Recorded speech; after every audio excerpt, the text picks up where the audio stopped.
টানা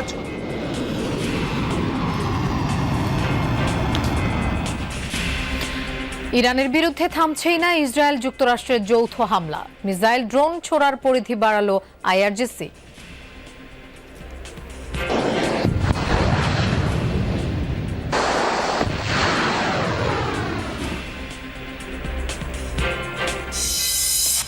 মন্ত্রিসভার বৈঠকে বাড়ল ঈদের ছুটি। অবকাশ ও যাতায়াতের জন্য মিলবে টানা এক সপ্তাহ। সংসদের প্রথম অধিবেশন ও রাষ্ট্রপতির ভাষণ নিয়েও আলোচনা। রাষ্ট্রপতির ভাষণ নিয়ে আমরা কথা বলেছি এবং বেশ কিছু প্রসঙ্গ এসেছে। জাতীয় সংসদের প্রথম অধিবেশন বসতে যাচ্ছে। আমাদের যে সমস্ত সংশ্লিষ্টতা আছে সেই সব বিষয়ে মন্ত্রিপরিষদ একটা প্রস্তুতি গ্রহণ করেছে।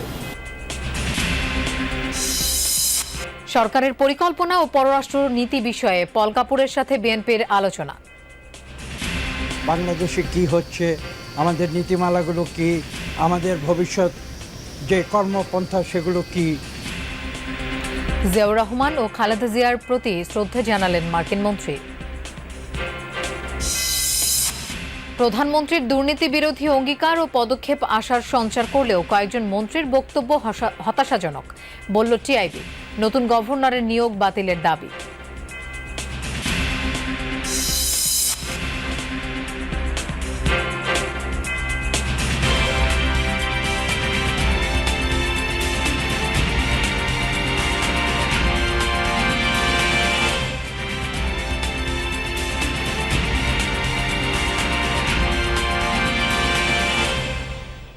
শুভেচ্ছা, আমন্ত্রণ যমুনা নিউজে। আপনাদের সঙ্গে থাকছি আমি মৌসুমী আহমেদ লোপা।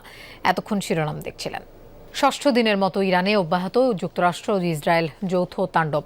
বুধবারও দেশটির একের পর এক গুরুত্বপূর্ণ সামরিক স্থাপনা লক্ষ্য করে চালানো হয় হামলা। সবচেয়ে ক্ষতিগ্রস্ত রাজধানী তেহরান। প্রথমবার কোনো যুদ্ধে দূরপাল্লার প্রিসিশন স্ট্রাইক মিসাইল ব্যবহার করছে মার্কিন বাহিনী।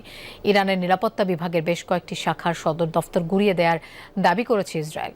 হামলা হচ্ছে বিভিন্ন বেসামরিক স্থাপনাতেও। তেহরানের বাইরে ইরানের আরও অভ্যন্তরের বিভিন্ন স্থাপনা লক্ষ্য করে যুক্তরাষ্ট্রের দূরপাল্লার প্রিসিশন স্ট্রাইক মিসাইল হামলা। ওয়াশিংটনের দাবি, লকহিড মার্টিনের তৈরি এই ক্ষেপণাস্ত্রটি এবারই প্রথম কোনো যুদ্ধে ব্যবহার করা হচ্ছে।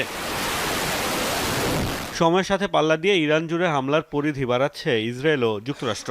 ইরানের সামরিক অবকাঠামোর পাশাপাশি দেশ দুটির তাণ্ডবের শিকার হচ্ছে অনেক বেসামরিক স্থাপনাও। যুক্তরাষ্ট্রের যুদ্ধমন্ত্রী পিট হেগসেথ কয়েকদিনের মধ্যেই ইরানের আকাশসীমার পূর্ণ নিয়ন্ত্রণ নেয়ার ঘোষণা দেওয়ার পর হামলার মাত্রা বাড়িয়েছে মার্কিন বাহিনী। হামলায় ব্যবহার করছে নতুন নতুন সমরাস্ত্র। ইরানের 20টির বেশি যুদ্ধজাহাজ ডুবিয়ে দেওয়ার দাবি করেছে ওয়াশিংটন। যুদ্ধে যৌথ বাহিনী শক্তিশালী অবস্থানে রয়েছে বলে দাবি ট্রাম্পের। যুদ্ধের ফ্রন্টে খুব ভালো করছি আমরা। আমাকে যদি জিজ্ঞেস করা হয় 10-এর মধ্যে কত দেব, আমি বলবো 15। বিশ্বের সবচেয়ে শক্তিশালী সামরিক বাহিনী আছে আমাদের। 47 বছর ধরে তারা আমাদের মানুষকে ও সারা বিশ্বের মানুষকে হত্যা করছে, কিন্তু ইরানের বিরুদ্ধে আমরা খুব শক্ত অবস্থানে আছি এখন। বুধবার পশ্চিম আজারবাইজান প্রদেশে আবারও একটি গার্লস স্কুলে হামলা চালিয়েছে যৌথ বাহিনী। ইসরায়েলের সামরিক বাহিনী আইডিএফ এর দাবি, ইরানের নিরাপত্তা বিভাগের বেশ কয়েকটি শাখার সদর দফতর গুঁড়িয়ে দিয়েছে তারা। রেভলিউশনারি গার্ডস, বাসিস ফোর্স, কুদস ফোর্স ও পুলিশের বেশ কয়েকটি ইউনিটের কার্যালয় ধ্বংস করা হয়েছে। হামলার শিকার সাইবার কমান্ড সেন্টারও। কুর্দি অধ্যুষিত বানেহ এলাকায়ও সামরিক ঘাঁটিতে মিসাইল ছুড়েছে যৌথ বাহিনী।